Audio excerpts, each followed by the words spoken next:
salaamaaleykum suñu mbokk ak xarit yi ñuy seetaan maa ngi leen di nuyu di leen ziar di leen bëggee bu baax a baax yéen a ngi seen canal YouTube Gueye Studio ma lay ñaan su fekkente ni abonné goo ci chaîne bi nga abonné boo paree nga activé cloche notification bi bu ko defee nga mën di jot suñu vidéo yi ñuy dugal. vidéo tay bi nag li ko tax a jug mooy dañ leen a bëgg a woon nan ngeen di defee seen compte Instagram mu nekk compte privé. comme par exemple bu fekkente ni sa compte Instagram dafa nekk publication boo dugal képp ku la recherche ci Instagram bu la gisee mën naa gis publication yëpp su fekkente ni nag da nga koo def mode privé ñi abonné ci yow say ñi abonné ñoom rek ñooy mën di gis say publication léegi nag dinañ leen woon tey nan lañ koy defee bu fekkente ni da nga sa compte dafa nekk public nga bëgg koo def privé nan nga koy defee compte privé kon ñu ànd dem xool loolu te ñëwaat.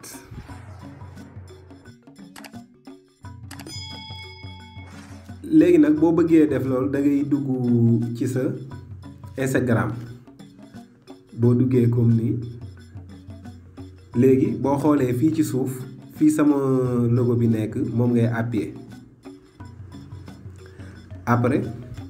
nga cliquer fii am 3 barres yi nii ci kaw à droite boo xoolee ci suuf nii di nga gis paramètre nga bës paramètre soo bësee paramètre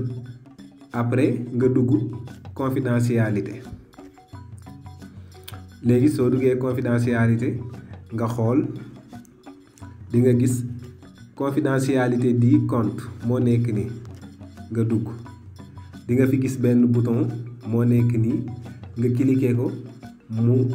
boo cliquer sa compte daal di nekk compte privé comme ni ma la ko waxee nag li muy jariñ mooy soo ko defee compte privé say abonné rek ñoom ñooy man di gis say publication comme bu fekkee yow da nga bëgg say publication ci ñi abonné ci yow rek lay yam bu ko defee képp ku la seet ba gis la bu ci Instagram su bëggee gis say publication forcément dina abonné ci yow sinon du ko mën a gis. léegi nag kon ni ma la ko waxee bouton bii nii moom ngay cliquer ginnaaw boo ñëwee fii ma la wax bu ko defee mu daal di nekk compte privé malheureusement nag duma leen ko mën a woon ba mu àgg parce que sama compte dafa nekk compte professionnel nekkul compte personnel léegi nag compte personnel yi ñoom ñoo mën a activer mode boobu mais man sama compte bii mënu ko malheureusement utiliser wu ma beneen compte boo xam ni dinaa leen ko ci mën a woon parce que question buñ ma laaj léegi la rek ma laaj ci def vidéo vite fait mais gis nga léegi ma woon la su ma cliquer woon pour passer mode privé gis nga ko ni daf may wax ni sama compte bi compte professionnel la kon mënta nekk mode privé mais yow mi bëgg def sa compte mode privé gis nga fii ma la wax fii ngay ñëw bis boo demee tamit ba def ko ba jëmmi jamono nga bëgg koo dindiwaat fii ngay dellu siwaat ñu arriéraat ma woon la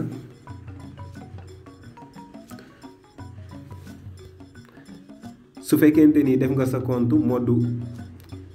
privé ba ci yàgg nga bëgg koo defaat public da ngay ñëwaat boo nekkee ci menu principal bi da ngay ñëw nga bës fii comme fii sama logo bi nekk après nga dem 3 barres yi nekk ci kaw boo xoolee ci suuf nii di nga gis paramètre nga xool confidentialité moo nekk nii nga dugg après confidentialité du compte gis nga ko public la nekk bu boobaa nag da ngay gis ni fii privé la nekk fii ma teg icône bi nii bu ko defee nga dugg da ngay fekk mu activer nga désactiver ko comme ni ma leen ko waxee sama compte mënta passer en mode privé parce que compte professionnel la kon tey lii laa leen indiloon